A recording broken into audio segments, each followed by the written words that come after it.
आज हम movie explain कर रहे हैं दी गोलम। इसका मतलब है एक जूइश लेजेंड जो कि एक मिट्टी से बनता है और जादू की मदद से उसको जिंदा किया जाता है। मूवी के स्टार्ट में हम एक बड़े से क्रिएचर को देखते हैं जिसने काफी ज्यादा लोगों को मार दिया था और हम यहाँ पर एक स्पिरिचुअल लीडर को देखते हैं जिनको जूइश लैंग्वेज में ऐसा रबी भी कहा जाता है। वो रबी उस क्रिएचर को कंट्रोल करने की कोशिश करता है। तभी एक बच्ची अपने हाथ में एक कांच का टुकड़ा लेकर उस क्रिएचर को मारने के लिए आगे बढ़ती है। उस बच्ची को देखकर वो क्रिएचर बेकाबू हो जाता है और वो वहाँ पर रबी को पूरी तरह से मार देता है और ये सब देखकर वो बच्ची वहाँ से चली जाती है। इसके बाद कहानी शिफ्ट एक गांव में होती है जहाँ पर हमें 1673 का ईयर्स दिखाया जाता है और हम यहाँ पर इस स्टोरी की मेन कैरेक्टर हैना को देखते हैं जिसका बच्चा 7 साल का पानी में डूबकर मर गया था और तब से अब तक उसके पास कोई भी बच्चा नहीं था। और जब भी वो किसी औरत को अपने बच्चे के साथ देखती थी तो उसको ये फील होता था कि उसके पास भी कोई बच्चा होना चाहिए। अब चर्च के फादर बेंजामिन को ये कहते हैं उसे अपनी वाइफ को डिवोर्स दे देना चाहिए क्योंकि उसके बेटे की डेथ के बाद उनके कोई भी बच्चा नहीं हुआ था। लेकिन बेंजामिन ऐसा करने से मना कर देता है और इससे हमें ये पता चलता है कि वो हैना से बहुत ही ज्यादा प्यार करता था और यही नहीं, वो हैना को पूरी तरह से खुश रखता था। जैसे उनके गाँव में ये रूल था कि उनके गांव की औरतें चर्च में नहीं जा सकती, लेकिन हैना चर्च में जाया करती थी और ये इजाजत उसको बेंजामिन ने दी थी क्योंकि हैना रिलीजियस चीजों के बारे में पढ़ना चाहती थी। और बेंजामिन उसको चर्च से चुरा कर एक बुक भी देता है जो उनकी कोई स्पेशल बुक थी। और उन लोगों की एक नेबर भी थी जिसका नाम सारा था, लेकिन सारा के हस्बैंड की डेथ हो चुकी थी। सारा की एक बेटी थी, वो बेंजामिन के साथ बहुत ज्यादा खेलती थी। अब हैना उस किताब के लिए बेंजामिन को शुक्रिया कहती है, लेकिन बेंजामिन की अब भी ये ख्वाहिश थी कि उनके यहाँ कोई बच्चा हो। लेकिन हैना इस बात को नहीं चाहती थी। वो ये सोचती थी कि आने वाले बच्चे के साथ भी ऐसा ही होगा।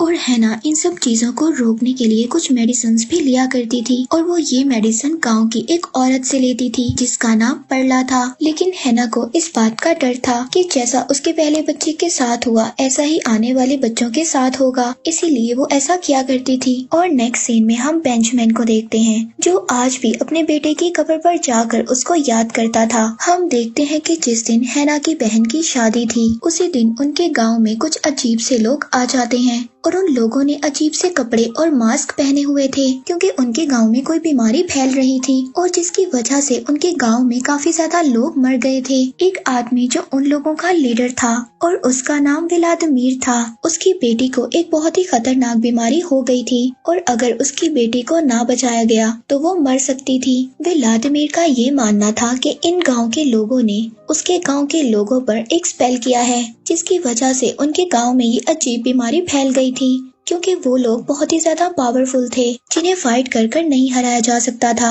और तभी हैना की बहन उनके सामने आ जाती है और व्लादिमीर का एक आदमी उसको पंच मारता है और उसको गिरा देता है। लेकिन फादर व्लादिमीर को समझाते हैं कि उन लोगों ने ऐसा बिल्कुल भी नहीं किया है, उनका गांव पूरी तरह से आइसोलेटेड है, इस वजह से उनका पूरा गांव सेफ है। लेकिन व्लादिमीर इस बात को नहीं समझता और वो एक आदमी को शूट कर देता है और इस बात से सभी लोग वहाँ पर डर जाते हैं। अब गांव की वही औरत परला आती है जो सबका इलाज किया करती थी। वो व्लादिमीर से कहती है कि वो उसकी बेटी का इलाज करेगी। व्लादिमीर उन लोगों को कहता है कि जब तक उसकी बेटी ठीक नहीं हो जाती कोई भी आदमी गाँव से बाहर नहीं जाएगा और अगर किसी ने ऐसा करने की कोशिश की तो उसकी सजा मौत होगी। फिर इसके बाद सभी लोग गांव के चर्च में एक मीटिंग करते हैं। फादर उन सब लोगों को कहते हैं कि उन सबको उसकी बेटी के लिए दुआ करनी चाहिए ताकि उसकी बेटी जल्दी से ठीक हो जाए और व्लादिमीर उनके गांव को छोड़कर चला जाए। तभी हैना चर्च में आती है और वो फादर से कहती है कि उन लोगों को उससे फाइट करनी चाहिए और इस काम में वो गोलम की मदद भी ले सकते हैं।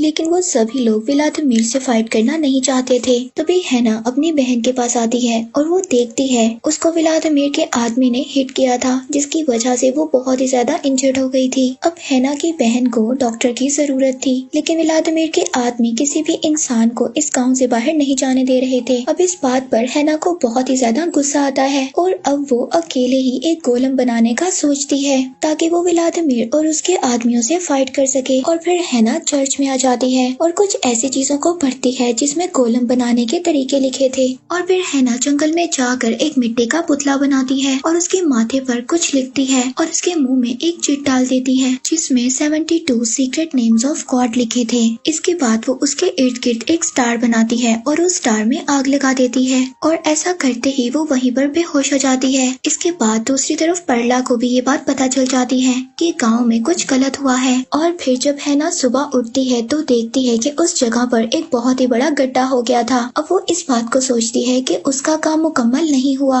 और वो वहाँ से मायूस होकर अपने घर चली जाती है। अब घर जाकर वो अपने बेटे के सामान को देखने लगती है जिसमें एक गुड़िया भी रखी होती है। अब रात को हैना और बेंजामिन जब डिनर कर रहे होते हैं और तभी उन्हें ऐसा फील होता है कि उनके घर में शायद कोई है और ये बात चेक करने के लिए हैना दोबारा से अपने बेटे के रूम में जाती है। हैना जब फ्लोर पर देखती है तो वहाँ पर एक बच्चे के पाँव के निशान थे और दूसरी तरफ बेंजामिन को भी ये बात पता चल गई थी कि हैना कोई मेडिसिन लेती है जिसकी वजह से हैना प्रेग्नेंट नहीं होती। अब बेंजामिन हैना से नाराज हो जाता है और घर से बाहर चला जाता है। फिर अगले दिन हैना अपने घोड़े के पास जाती है जो कुछ अजीब किस्म का बिहेव कर रहा था। तभी वहाँ पर वो एक बच्चे को देखती है जिसकी पूरी बॉडी पर मिट्टी लगी हुई थी, लेकिन तभी उसका घोड़ा भी बेकाबू होकर वहाँ से भाग जाता है। और जब हैना दोबारा से उस बच्चे की तरफ देखती है तो वो बच्चा भी वहाँ से गायब हो जाता है और वहाँ पर सिर्फ उसके बेटे की डॉल पड़ी थी। इसके बाद हैना दोबारा से उस जगह पर जाती है जहाँ पर उसने गोलम को बनाने की कोशिश की थी।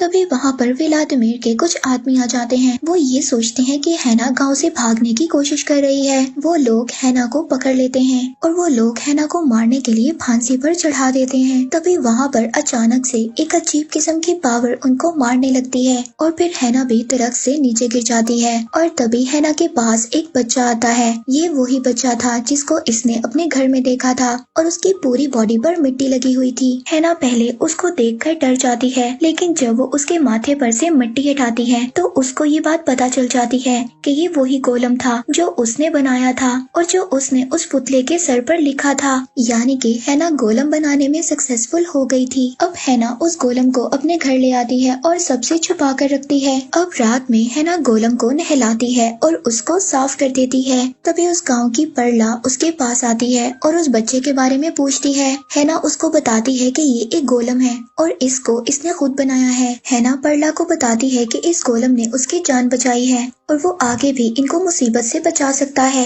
अब परला उस गोलम के पास जाती है और जब गोलम परला की तरफ देखता है तो उसकी आंखें पूरी तरह से ब्लैक हो जाती हैं। अब परला उस गोलम को कहती है कि हम पहले भी मिल चुके हैं जब वो एक छोटी बच्ची हुआ करती थी और जो बच्ची हमने मूवी के स्टार्ट में देखी ये यही परला थी। यानी कि जिस क्रिएचर को हमने मूवी के स्टार्ट में देखा था वो एक गोलम था और उस गोलम के सामने जो बच्ची थी वो परला थी जो इस सिचुएशन से बच गई थी। इसके बाद परला हैना से कहती है कि जब व्लादिमीर इनके गांव से चला जाएगा तो उसको इस गोलम को डिस्ट्रॉय करना होगा, उसके मुंह से उस चिट को बाहर निकालकर जो हैना ने उसके मुंह में डाली थी। ये आम आदमियों की तरह नहीं मर सकता। फिर इसके बाद हैना उस गोलम को मारने की कोशिश करती है। वो उसको पानी में डुबोकर मारने लगती है लेकिन वो नहीं मरता। इसके बाद हैना बेंजामिन को अपनी नेबर सारा के साथ देखती है। अब बेंजामिन सारा से बहुत ज्यादा हंसकर बातें कर रहा था। अब ये सब हैना को बर्दाश्त नहीं होता। वो अब घर जाती है और घर जाकर एक चाकू निकालती है। वो सारा को मारने वाली थी। तभी उसके सामने गोलम आ जाता है और उसको देखकर उसका गुस्सा खत्म हो जाता है और फिर हैना अपने बेटे का एक सूट गोलम को पहना देती है। और फिर हैना को ये बात पता चलती है कि अगर उसको दर्द होगा तो गोलम को भी दर्द होगा और अगर गोलम को कुछ दर्द हुआ तो हैना को भी दर्द होगा। और दूसरी तरफ हम बेंजामिन को देखते हैं जो सारा के घर खाना खाकर दोबारा चर्च में प्रेयर करने के लिए चला जाता है। और फिर अगली सुबह हैना जब उठती है तो वो देखती है कि उसकी नेबर सारा को पूरी तरह से किसी ने मार दिया था और सारा को गोलम ने ही मारा था क्योंकि हैना ऐसा ही चाहती थी और गोलम उसकी फीलिंग्स को महसूस कर सकता था। लेकिन बेंजामिन और गांव के दूसरे लोगों को ये लग रहा था कि ये सब कुछ व्लादिमीर और उसके आदमियों ने किया है। और फिर सब लोग व्लादिमीर से फाइट करने का डिसाइड कर और फिर जब वो लोग व्लादिमीर के आदमियों से फाइट करना स्टार्ट करते हैं तो उनके गांव का एक आदमी मर जाता है। तभी एक आदमी जब बेंजामिन को मारने की कोशिश करता है तो उस आदमी का सर बुरी तरह से ब्लास्ट हो जाता है और हम देखते हैं कि हैना वहाँ पर गोलम को लेकर आ गई थी।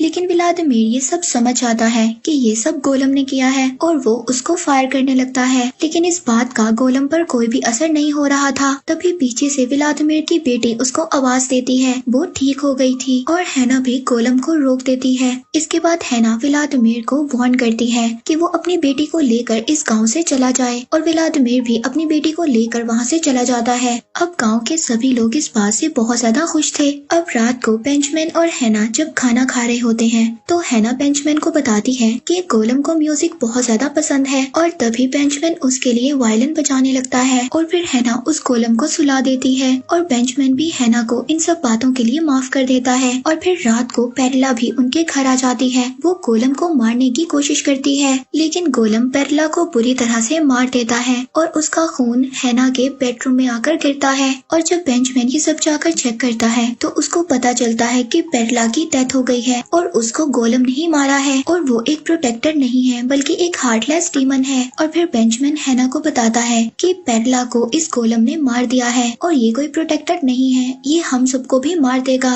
लेकिन हैना बेंजामिन की बात को नहीं समझती और फिर बेंजामिन फादर के पास जाता है। वो फादर को ये सब बातें बताता है कि गोलम ने पेरला को मार दिया है। बेंजामिन बताता है कि गोलम इनोसेंट लोगों को भी मारता है। फिर फादर उसको 10 लोगों को इकट्ठा करने का कहते हैं और उस पर एक स्पेल को परफॉर्म करने का भी कहते हैं और फिर उसको बताते हैं कि उस पर वो एक स्पेल को परफॉर्म करेंगे। और दूसरी तरफ हमें दिखाया जाता है कि व्लादिमीर की बेटी भी मर जाती है और व्लादिमीर अब ये सोचता है कि ये सब उन गांव वालों की चाल है। और फिर व्लादिमीर अपने साथियों को लेकर हैना के गांव में आ जाता है और वहीं पर गांव में बेंजामिन 10 लोगों को इकट्ठा कर लेता है और गोलम को वायलिन बजाकर अट्रैक्ट करता है और ऐसा करते करते वो उसे चर्च में ले जाते हैं ताकि हैना को इस बात का पता ना चल सके और वो चर्च में जाकर गोलम को खत्म कर दें। और अब वो गोलम पर जादू करना स्टार्ट करते हैं और गोलम जोर जोर से उस जादू से हिलने लगता है। अब हैना को भी वो सब कुछ फील हो रहा था जो गोलम पर हो रहा था। अब हैना इस बात को समझ आती है